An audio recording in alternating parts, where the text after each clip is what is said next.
One morning changed everything, and the man who walked out of that office building was not the same person who had walked in just 30 minutes earlier. He was called into a meeting room without warning. The moment he pushed open that heavy door, he knew. The air felt different. The atmosphere was thick with something unspoken. His manager sat across the table with papers arranged too neatly. There was a human resources representative he had never seen before. This was not a routine check-in. This was not a performance review. The words came out of his manager's mouth in a steady stream. "We appreciate your years of service. The company is restructuring. Unfortunately, your position has been eliminated." Marcus sat there hearing the words but not really processing them. His mind kept circling back to one single thought. Why me? He had given decades of his life to this company. He had shown up earlier than anyone else every single morning. He had stayed later than anyone else every single night. He had sacrificed weekends and holidays and family dinners. He had missed his children's school plays and birthday parties. He had put the company first in every possible way. He had ground his teeth down to nothing from the stress. He had swallowed his frustration 1,000 times over. He had been loyal beyond what anyone could reasonably expect. And now all of that was being reduced to a few minutes of corporate language. A handshake. A severance package. A cardboard box for his personal belongings. Marcus stood at his desk afterwards staring at the space he had occupied for so many years. He began placing items into that small cardboard box. A worn-out stapler. A coffee mug with a faded company logo. A framed photo of his kids from years ago, when they were still small. A few pens. A notepad with scribbled meeting notes that no longer mattered. He was stunned by how little there was. His entire professional life fit into one single box. How could that be possible? How could decades of dedication weigh so little? He carried that box to the elevator and caught his own reflection in the mirrored wall. The face staring back at him looked the same as it always had. Same eyes. Same jawline. Same graying temples. But something behind those eyes had shattered completely. Something fundamental had shifted, and he knew it could never be unshifted. He walked out of the building into the bright midday sun. The streets looked exactly the same as they always had. The same coffee shop on the corner. The same bus stop. The same pedestrians rushing past with purpose. But Marcus felt like a stranger in a city he no longer recognized. Everything was familiar, yet nothing felt real anymore. It was as though he had been dropped into a parallel version of his own life. One where he no longer belonged anywhere. Maybe you know this feeling too. Maybe you have experienced that moment when the ground disappears beneath your feet. When everything you thought was solid turns out to be fragile. When the life you carefully built over years comes apart in a matter of minutes. That night Marcus could not bring himself to tell his wife immediately. He walked through the front door and said the usual words. "Hey honey, I am home." His voice came out a little too bright. A little too cheerful. He smiled and asked about her day. He asked about the kids. He sat at the dinner table and ate without tasting anything. He laughed at the right moments and nodded at the right times. He performed normalcy with the desperation of a man drowning just beneath the surface. Later that night he lay in bed staring at the ceiling. His wife breathed softly beside him. The house was quiet except for the ticking of the clock on the wall. Each tick seemed to grow louder in the darkness. Each second that passed reminded him that time was moving forward while he remained frozen in place. Why me? The question played on repeat in his mind like a broken record. What did I do wrong? Was I not good enough? Was I too old? Was I too expensive? Was I simply disposable? There were no answers waiting in the dark. Only the relentless ticking of that clock. The next morning Marcus got up at the same time he always had. Old habits die hard. He showered and dressed as if he were going to work. He drank his coffee standing at the kitchen counter. Then he sat in his car in the driveway for 20 minutes staring at nothing before driving to the unemployment office. Walking into that building was one of the hardest things he had ever done. The fluorescent lights buzzed overhead. The plastic chairs were lined up in rows. The air smelled of stale coffee and quiet desperation. He took a number and sat down among others who wore the same hollow expression he was trying to hide. A young clerk called his number eventually and explained the process in a pleasant professional tone. Fill out this form. Bring these documents. Come back next week. The politeness of it all somehow made it worse. The gentle efficiency of the system reminded him that he was now officially someone who needed help. Someone on the receiving end of compassion. That thought stung more than anything. For weeks after that Marcus sent out resumes every single day. He rewrote his cover letter dozens of times. He tailored his experience to every job posting he could find. He sat at the kitchen table with his laptop open from morning until evening. He applied to positions that matched his experience perfectly. He applied to positions that were beneath his qualifications. He applied to anything and everything that might bring income through the door. The rejections came in various forms. Some were polite emails thanking him for his interest. Some were phone calls that started with promise but ended with hesitation. We are looking for someone with a slightly different background. We have decided to go in another direction. We will keep your resume on file.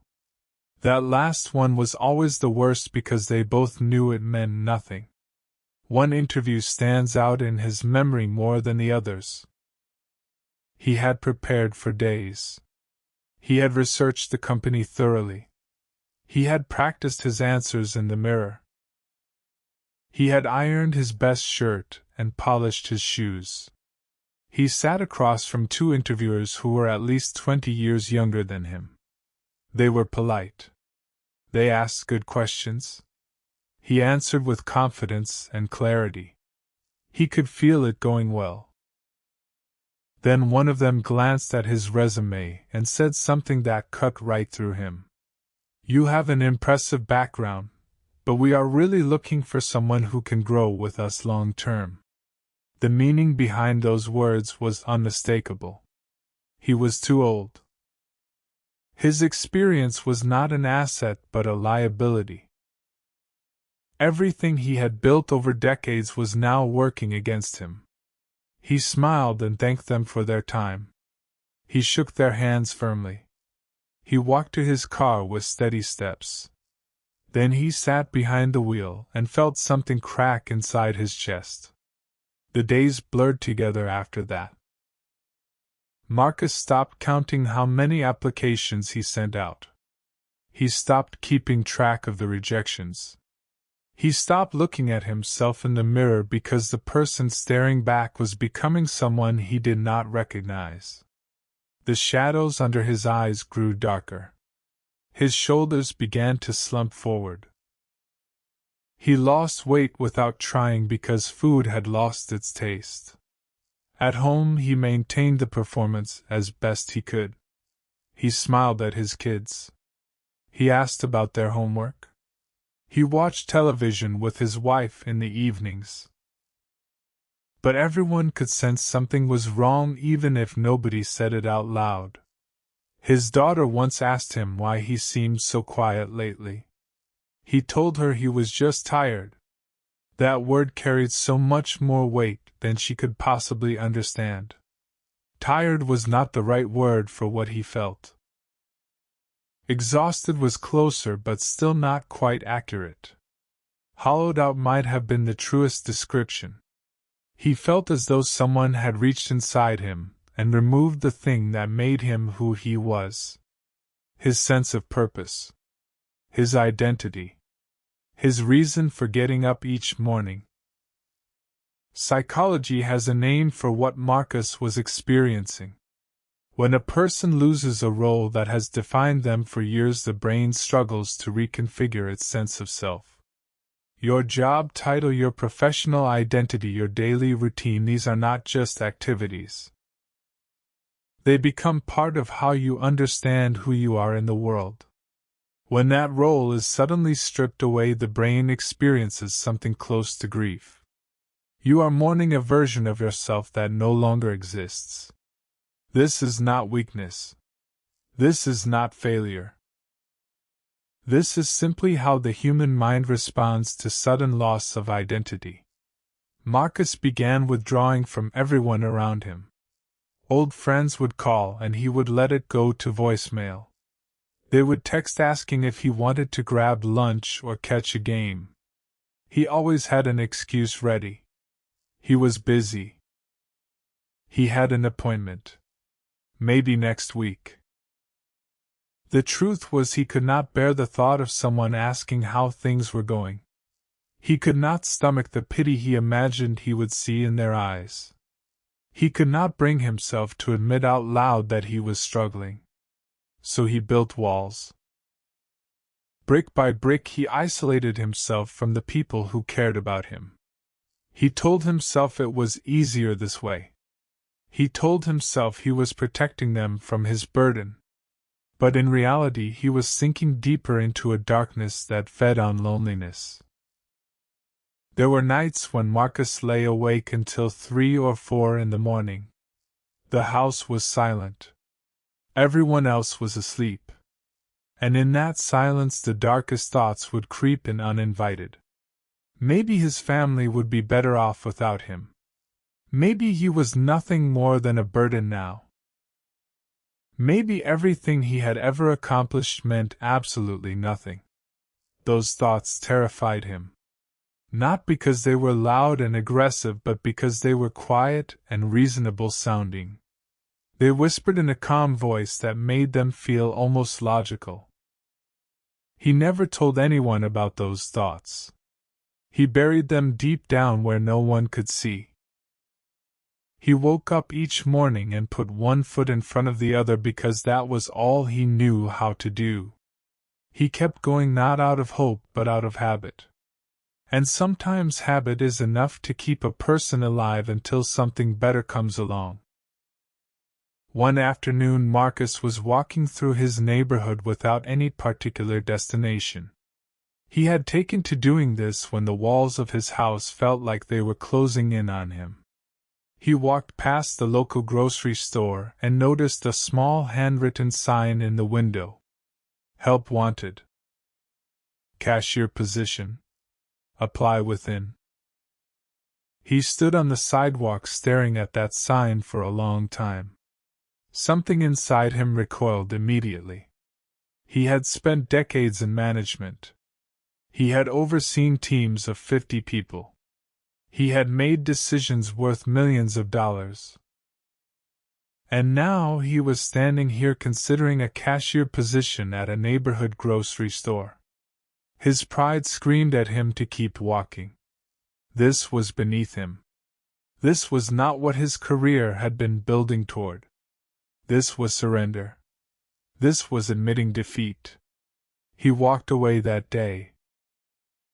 He went home and sat at his kitchen table and stared at his laptop screen full of job listings he had already applied to twice.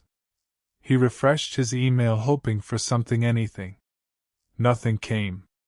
That night he watched his children eating dinner. His wife had made their favorite meal. The kids were laughing about something that happened at school. His wife smiled at them with warmth and patience. Marcus looked at his family, and something shifted in his chest. Pride was not going to feed these people. Pride was not going to keep the lights on. Pride was not going to pay for his daughter's upcoming school trip. Pride was a luxury he could no longer afford. The next morning Marcus called the grocery store before he could talk himself out of it. His voice trembled slightly as he asked about the position. The person on the other end was friendly and casual. "Sure, come on in this afternoon, we will chat." The interview was nothing like the corporate ones he was used to. No panel of executives. No trick questions. No salary negotiations. Just a middle-aged woman named Patricia who managed the store and needed someone reliable. "Can you show up on time? Can you be friendly to customers? Can you learn the register system?" Yes. Yes. Yes. He started the following Monday. His first day was humbling in ways he had not anticipated. His trainer was a 22-year-old college student named Derek who showed him how to scan items and process payments. Derek was patient and kind, which somehow made it harder. Marcus fumbled with the barcode scanner. He struggled to remember the codes for produce items. He moved too slowly and the line of customers grew longer behind each transaction. He could feel their impatience like a physical weight on his shoulders. He wanted to disappear. He wanted to explain to every single person in that line that he used to be somebody. That he used to run departments and close deals and command respect in boardrooms. But none of that mattered here. Here he was just the new guy who could not figure out how to ring up bananas. The first week was brutal. His feet ached from standing all day. His back protested from the unfamiliar physical demands. His ego was bruised and bleeding from every small mistake. Every time he had to ask Derek for help, he felt a piece of his former self crumble away. But something unexpected happened in the second week. A small moment that he almost missed entirely.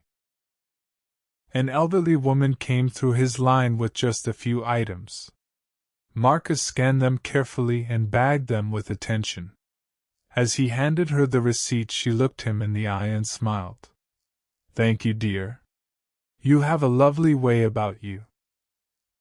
Those simple words hit him like a wave he was not prepared for. His throat tightened. His eyes burned. He managed to smile back and wish her a good day. Then he turned away for a moment to compose himself, because those 7 words had reached something deep inside him that had been starving for months. He still mattered. Not because of his title. Not because of his salary. Not because of his corner office or his years of experience. He mattered because he was here right now being kind to another human being. And that was enough. That was more than enough. The weeks that followed brought more of these small moments. A regular customer who always asked how his day was going. A young mother whose toddler waved at him every time they came in. A teenager who thanked him for helping carry bags to the car. These were not grand achievements. These were not the kind of accomplishments you put on a resume. But they filled something inside Marcus that had been empty for so long he had forgotten what fullness felt like. There is a concept in psychology called self-efficacy. It refers to a person's belief in their own ability to accomplish tasks and handle challenges. When someone experiences prolonged failure or rejection, their self-efficacy plummets. They begin to doubt everything about themselves. They lose faith in their capacity to do anything meaningful. But self-efficacy can be rebuilt through small wins. tiny moments of competence. Simple interactions where you see evidence that you can still contribute something positive to the world around you. That is exactly what was happening to Marcus without him even realizing it. Each successful transaction, each grateful smile from a customer, each shift completed without major mistakes. These small victories were slowly, quietly rebuilding something that had been demolished months ago. It was not dramatic. It was not cinematic. There was no triumphant soundtrack playing in the background. It was just a man showing up every day doing simple work with as much care as he could manage. And finding that it was enough to keep him moving forward. Marcus also began to notice something else changing. The weight on his chest was growing lighter. Not all at once. Not in any way he could point to and say there it is, that is the moment things got better. But gradually, like fog lifting from a valley, he could breathe a little easier. He could look at himself in the mirror without flinching. He could eat a full meal and actually taste the food. He could laugh and mean it. One evening his wife looked at him across the dinner table and said something simple. "You seem different lately. More like yourself?" He did not know what to say to that. He just nodded and smiled. But later that night he sat alone in the quiet kitchen and let himself feel the truth of her words. He was coming back. Not to who he was before, because that person was gone. The man who defined himself by his job title and his corporate achievements would never fully return. But someone new was emerging in his place. Someone who understood that worth is not measured by position or salary. Someone who knew that dignity exists in every kind of honest work.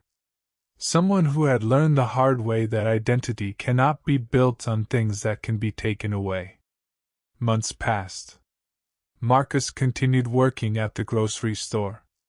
He became one of the most reliable employees there. Customers asked for his line specifically because he remembered their names and asked about their families. He trained new cashiers with the same patience Derek had shown him. He found genuine satisfaction in doing simple work well. He never got his old career back. He never returned to the corporate world he had spent decades building a life within. Some might look at his story and see it as a step down. A reduction. A failure to reclaim what was lost. But Marcus himself saw it differently. He had lost everything he thought mattered and discovered that the things that actually mattered had been there all along. His family. His health. His ability to connect with other people in small, meaningful ways. His capacity to find purpose in the present moment rather than chasing validation from titles and achievements. The wound from that morning in the meeting room never fully healed. He would be lying if he said it did. There were still nights when the memory surfaced without warning. Still moments when anger flared up at the injustice of it all. Still occasions when he wondered what his life might look like if things had gone differently. But those moments no longer consumed him. They were part of his story, not the whole story. True strength is not about being unbreakable. It is not about weathering every storm without flinching. It is not about pretending everything is fine when it is not. True strength is about being broken and choosing to stand up anyway. It is about swallowing your pride when pride is the only thing standing between you and survival. It is about finding dignity in work that the world might consider small. It is about showing up day after day even when no one notices. Even when no one applauds. Even when the only reward is the quiet knowledge that you did not give up. Marcus learned something in those dark months that no corporate training program could have ever taught him. He learned that a person's worth is not assigned by a company or a manager or a job title. Worth comes from within. It comes from how you treat people. It comes from whether you show up even when showing up is the hardest thing imaginable. It comes from the choice to keep going when every voice in your head is telling you to stop. If you are in the middle of your own storm right now, please hear this. The darkness you are sitting in right now is not permanent. It feels permanent. It feels like this is all there will ever be. But that feeling is a lie your exhausted mind is telling you because it has run out of energy to imagine anything better. There is something on the other side of this pain. You cannot see it yet, and that is okay. You do not need to see the whole path forward. You just need to see the next step. One small step. That is all. Maybe your next step is making a phone call you have been avoiding. Maybe it is filling out one more application. Maybe it is asking for help even though every fiber of your being resists it. Maybe it is just getting out of bed tomorrow morning and facing another day. Whatever your next step is, it is enough. You are enough. Not because of what you have accomplished or failed to accomplish. Not because of what you have lost or what remains. You are enough simply because you are still here. Still fighting. Still reading these words. Still looking for a reason to keep going. That search itself is proof that the fire inside you has not gone out. It may be small. It may be barely flickering. But it is there. And as long as it is there, you have everything you need to begin again. People have shared their own stories of impossible hardship. One person wrote that they had been let go 3 separate times throughout their career. 3 times they had to start over from nothing. 3 times they had to rebuild everything they thought was secure. And after all of that, they said something remarkable. I did well. I want to acknowledge myself for that. The courage it takes to say those words after experiencing that level of repeated loss is extraordinary. Not everyone arrives at self-compassion easily. Most of us are taught to be our own harshest critics. We are trained to see our failures as evidence of inadequacy rather than evidence of a world that is sometimes simply unfair. Choosing to acknowledge your own resilience instead of cataloging your defeats is an act of profound strength. Another person shared that they had raised 2 children completely alone. No partner. No family support nearby. No breaks. Just the relentless daily grind of caring for small humans while holding themselves together with nothing but willpower and love. They said that hearing stories of others overcoming hardship was like a small light turning on in a room they had been sitting in alone for too long. That image stays with me. A light turning on in a dark room. Not a spotlight. Not a flood of illumination. Just a small warm glow that says you are not alone in this. Someone else has sat in this same darkness. Someone else has felt this same weight. And they made it through. Which means maybe you can too. Your story matters. Your struggle matters. The nights you spent staring at the ceiling matter. The tears you never let anyone see matter. The mornings you got up anyway even when everything inside you wanted to stay down matter. All of it counts. All of it means something.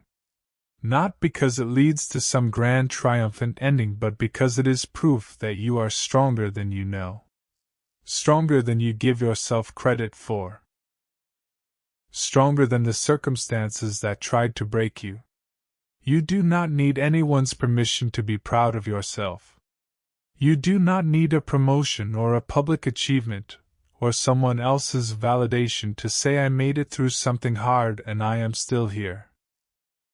That statement alone is worthy of respect.